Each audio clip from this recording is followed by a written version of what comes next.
Hello students, हमारे पास अभी ये एक प्रॉब्लम है और डाउट प्रॉब्लम है। क्वेश्चन में सिचुएशन ये है, find the minimum height of the obstacle so that sphere can stay in equilibrium. तो एक स्फीयर है और इसके सामने एक ये ऑब्स्टेकल रखी हुई है और ये ऑब्स्टेकल इस तरह की है जिससे कि ये स्फीयर मूव करके इसके ऊपर से निकल ना जाए। तो अगर इसका साइज़ बहुत छोटा होगा, यानी एच की वैल्यू अगर हम बहुत कम कर दें, तो डेफिनेटली क्या होगा, ये इसको नहीं रोक पाएगा और व्हील ऊपर से निकल जाएगा।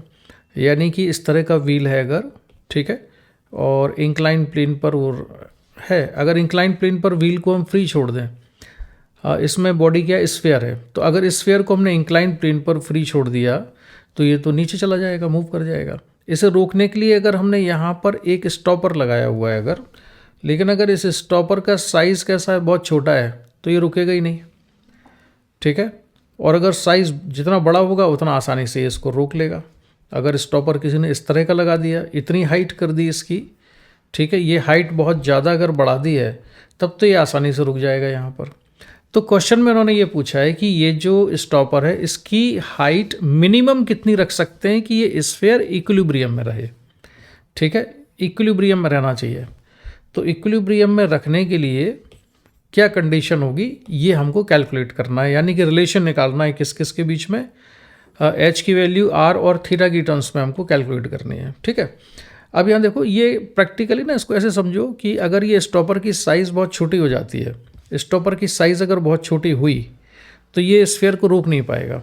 इसको आप ऐसा समझो कि प्रैक्टिकली आपने देखा होगा कि कई जगह ट्रक या बस खड़ी होती है या ट्रैक्टर खड़ा होता है, कार खड़ी होती है, अगर वो स्टीप स्लोप पर है या स्लोप पर है, और स्लोप पर नहीं भी है तो नॉर्मल केस में भी व्हील के नीचे एक पत्थर लगा दिया जाता है या स्टॉपर लगा दिया जाता है जिससे कि गाड़ी मूव ना कर जाए।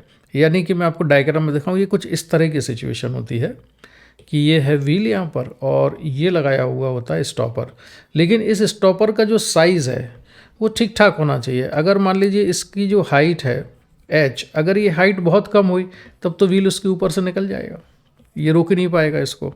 तो मिनिमम हाइट एच कितनी होनी चाहिए कि इसको रोक ले, ये क्वेश्चन में पूछा गया है। तो इसको हम सॉल्व करते हैं। तो इस क्वेश्चन के सोल्यूशन से पहले मैं आपको थोड़ा सा ना जरा दूसरी चीज़ पे लेके जाता हूँ। मान लेते हैं कि ये है एक रॉड, और ये रॉड मैंने मान ली कैसी है, मासलेस रॉड है, ये है मासलेस रॉड, ठीक। और मासलेस रॉड वर्टिकल प्लेन में मूव कर सकती है। इसके इस वाले एंड पर मैंने एक बॉल अटैच कर दी है जिसका मास कितना है, एम है, स्फेरिकल बॉल है, और ये जो है यहाँ से हिंज्ड है, ठीक है। और इसके अबाउट ये वर्टिकल सर्कल में मूव कर सकती है, ठीक है। हम ये मान के चल रहे हैं कि ये मूव कर सकती है वर्टिकल सर्कल में, मतलब ये रॉड मूव कर सकती है इस तरह के सर्कुलर पाथ पर, वर्टिकल प्लेन में मूव कर सकती है, ठीक। ये अब रॉड की अगर पोजीशन में किसी इंस्टेंट पर मान लूँ कि रॉड यहाँ पर है, ठीक है, और ये है स्फीयर जिसका मास है एम। अगर हम इसका फ्री बॉडी डायग्राम बनाए हैं तो इस पर कौन कौन से फोर्स लग रहे होंगे, एक फोर्स तो लग रहा होगा यहाँ एम जी, और एक फोर्स लग रहा होगा नॉर्मल रिएक्शन, ठीक है, एक फोर्स होगा यहाँ पर नॉर्मल रिएक्शन होगा ये, ठीक। अब देखिए इसमें जो ये वाली पोजीशन है, इस वाली पोजीशन में ये जो रॉड है ये इक्विलिब्रियम में नहीं हो सकती है, क्योंकि एम जी वर्टिकली डाउनवर्ड है, नॉर्मल रिएक्शन अपवर्ड है। अगर मैं हिंज के अबाउट टॉर्क देखूँ एम जी का, तो एम जी का टॉर्क जीरो नहीं है, एम जी का टॉर्क आएगा एंटी क्लॉकवाइज सेंस में। नॉर्मल रिएक्शन का टॉर्क जरूर जीरो होगा इसके अबाउट, तो नॉर्मल का टॉर्क जीरो है लेकिन एम जी का टॉर्क जीरो नहीं है। तो इस रॉड पर या बॉल पर या सिस्टम पर नेट टॉर्क जीरो नहीं हुआ, नेट टॉर्क जीरो नहीं है तो ये रोटेट कर जाएगा, तो ये स्फीयर या रॉड रोटेट करते हुए यहाँ पर आ जाएगी। इस पूरे वर्टिकल सर्कल में जो ये वाली पोजीशन है, इस वाली पोजीशन पर रॉड इक्विलिब्रियम में रह सकती है। क्यों रह सकती है, क्योंकि यहाँ पर लग रहा होगा ग्रेविटेशनल फोर्स mg, और mg की लाइन ऑफ एक्शन यहीं से पास होगी, mg की लाइन ऑफ एक्शन यहीं से पास होगी, मतलब हिंज से पास होगी अगर ये वाली पोजीशन है तो, ठीक है। अब मैं यही पोजीशन बनाता हूँ, ये हटा देता हूँ यहाँ से जिससे कन्फ्यूज़न ना हो। तो जो ये वाली पोजीशन है जो आप डायग्राम में अभी देख रहे हो, mg तो यहाँ से पास हो रहा होगा, नॉर्मल रिएक्शन लग रहा होगा अपवर्ड डायरेक्शन में। तो हिंज के अबाउट नॉर्मल का टॉर्क भी ज़ीरो और mg का टॉर्क भी ज़ीरो है, दोनों टॉर्क ज़ीरो हो गए। अगर मैं इस पॉइंट के बाद टॉर्क देखूं और बॉल जब यहाँ पर है तो mg का टॉर्क और नॉर्मल रिएक्शन दोनों टॉर्क कितने हो जाएंगे, ज़ीरो हो जाएंगे।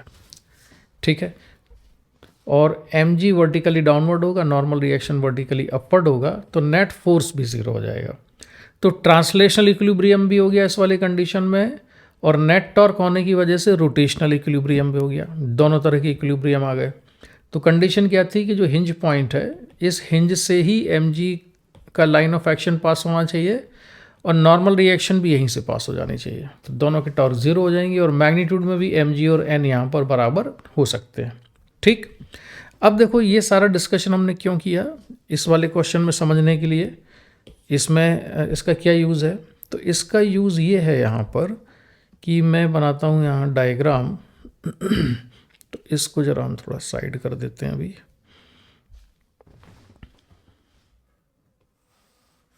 ये हमने बना लिया है इंक्लाइन प्लेन और यहाँ पर है एक स्फीयर। ठीक है, ये है angle theta. Centre of mass sphere का यहाँ पर है और इसकी जो mg वर्टिकली डाउनवर्ड लगेगा, इसकी लाइन ऑफ एक्शन यहाँ से पास हो रही है, ये है mg। तो जो स्टॉपर है वो स्टॉपर लगाना चाहिए हमको इस तरह से, और क्लोजली देख लेते हैं। स्टॉपर इस तरह से लगाना चाहिए कि स्टॉपर की जो हाइट है, ये वाला पॉइंट और ये जो h हमको दिया हुआ था क्वेश्चन में,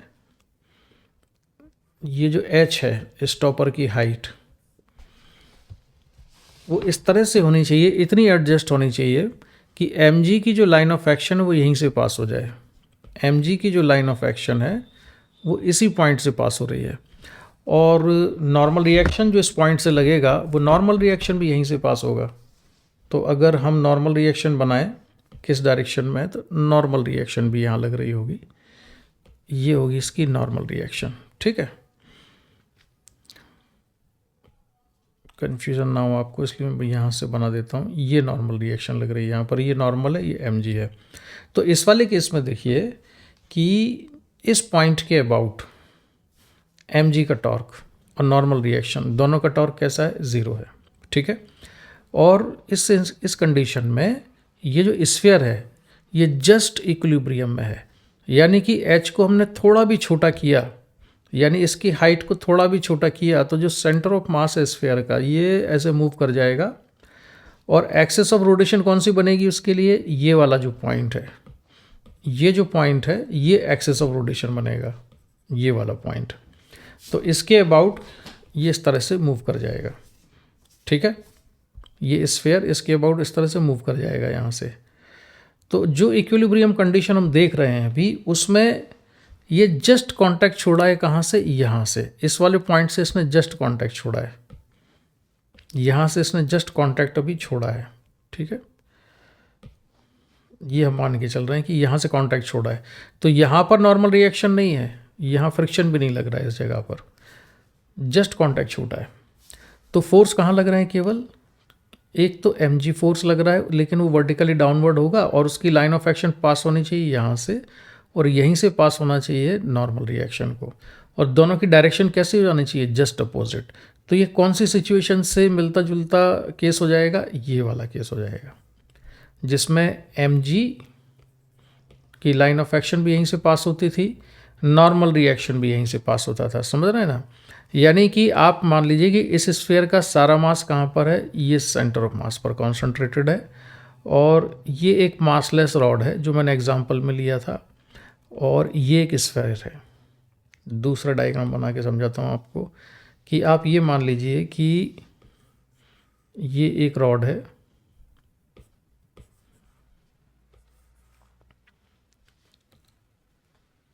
और इस रॉड को उठा के मैं रख देता हूँ यहाँ पर, और यहीं पर क्या लगी हुई है, ये बॉल है मास m की। तो अब एम जी यहाँ से पास होगा, यहीं से नॉर्मल रिएक्शन पास हो जाएगा ऊपर, तो एम जी का टॉर्क भी ज़ीरो हो गया इस वाले पॉइंट के अबाउट, और नॉर्मल का भी ज़ीरो हो गया, और एम जी और नॉर्मल का मैग्नीट्यूड भी इक्वल हो जाएगा। ठीक है, तो कुल मिला के एच की मिनिमम वैल्यू उस कंडीशन में आएगी जबकि एम जी की लाइन ऑफ एक्शन इस वाले पॉइंट से पास हो जाए। ऑब्स्टेकल जिस पॉइंट पर कांटेक्ट में है स्फीयर के, यहाँ से पास होना चाहिए नॉर्मल रिएक्शन, और सॉरी नॉर्मल तो हमेशा ही पास होगी, एम जी की लाइन ऑफ एक्शन पास होनी चाहिए यहाँ से, यानी सेंटर ऑफ मास ठीक ऊपर हो जाना चाहिए। किसके ठीक ऊपर हो जाना चाहिए?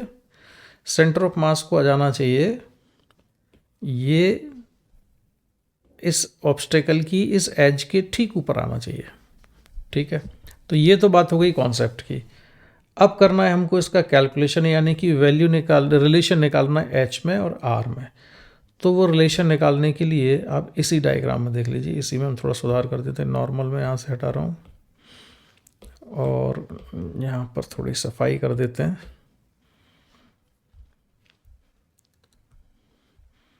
तो देखिए यहाँ पर इसको आपको ऐसे समझना है,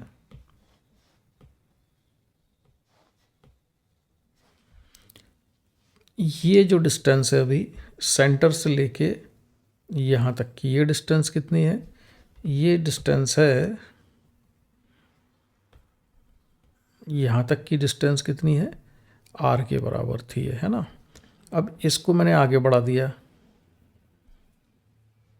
तो जो ये वाली डिस्टेंस है जहाँ पर आप अभी देखेंगे, ये डिस्टेंस कितनी है? एच है, तो ये डिस्टेंस भी एच ही होगी।